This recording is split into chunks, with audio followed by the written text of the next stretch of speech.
Metalheads of the internet, and welcome to a new episode of the Metal Meltdown. And today we are looking at Satan is King from this American power violence and grindcore band ACxDC. From what I understand, this band is occasionally known as Antichrist Demoncore, and I think for the sake of making sure nobody confuses this particular project with the Australian hard rock band of the same name, from here on we should call them exclusively Antichrist Demoncore. Apologies if that means you clicked on this video assuming that ACDC had gotten their shit together and made a new studio album, but hey, on the bright side, you've got like 30 other fucking records to sink your teeth into, so I'm sure you'll survive. Go and listen to fucking Back in Black Part 9. I don't know what to tell you.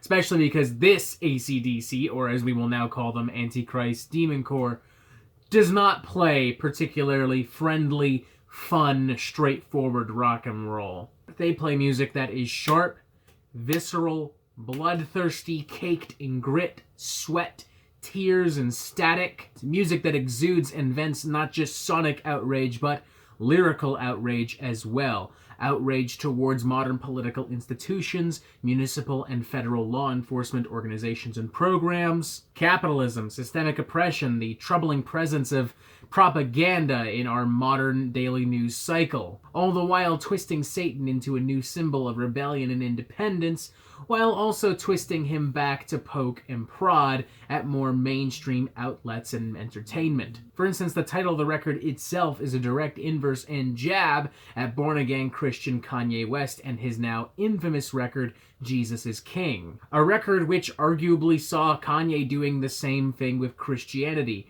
inverting it, twisting it into something else to his advantage. The difference is, on that record, it felt like he was pandering to Christians and taking advantage of their faith, whereas ACxDC, or Antichrist Demoncore, my apologies, just kind of want to fucking piss you off and just want to be pissed themselves, and they just want to, like, fight. You know? I mean, holy shit, this thing just explodes with anger, with importance, with urgency. I mean, they're not the biggest band in the world, but they've done a lot of stuff. They've got one other studio album under their belt, a ton of demos, a ton of EPs, a ton of split releases, and all that combined does not even come close to the anger and vitriol that Satan is King so consistently summons. There's not a single moment on this record that doesn't feel like being struck in the back of the head by a fucking baseball bat wrapped in barbed wire. And Antichrist Demoncore just keep pounding like fucking Negan off of The Walking Dead, bashing your brain into nothing more than bits and pieces. Be it through the unrelenting old-school grind of a track like Mouth Breather, the groove-laden blackened shapeshifter of Gorged, the hyper-extreme, almost manic tantrums of Copsucker, or the crushing, almost death metal brutality of a track like Propaganda of the Dead. I mean, the closest thing you get to a moment of safety and space on this record is in the final moments of Maggot Museum, where the track kind of goes from this almost death grind-like assault into a much slower, sludgier, noise-caked kind of riff and drawl. They could change the songs themselves to be about cupcakes and rainbows and it wouldn't matter.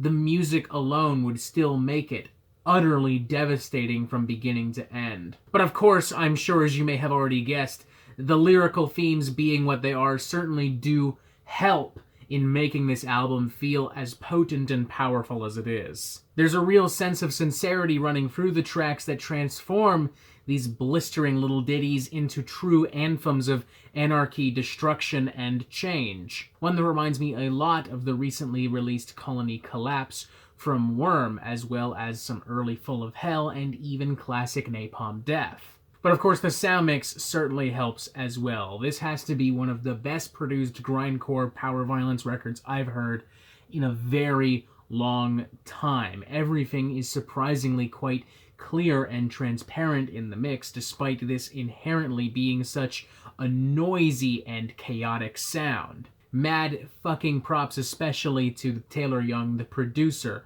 of this record. This is a good, strong 4 out of 5 from me.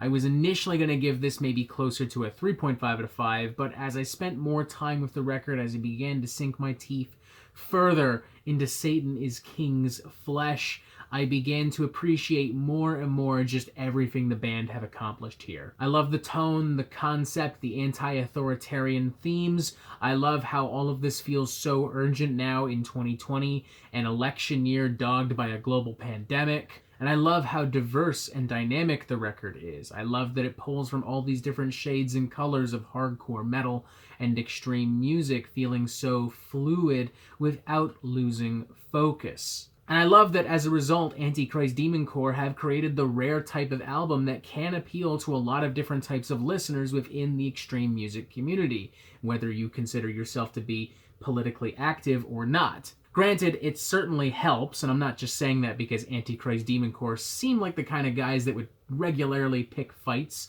with more conservative listeners. But that said, if you are coming into this looking solely for an extreme metal smorgasbord of epic proportions, you're still going to get it. What else can I say? I thoroughly fucking enjoyed this record, and I'm about this goddamn close to buying the thing on vinyl. Like, this fucking close. 4 to 5, Hail Satan, this thing's fucking great. And that is it for the Metal Meltdown. I'm not an expert, nor do I claim to be, so what do you think? Do you like this record? Do you not like this record? And what do you want to hear from me next? And thank you for watching. Make sure you press subscribe so you get updates on the Metal Meltdown fucking immediately. And you have yourself a fantastic fucking day.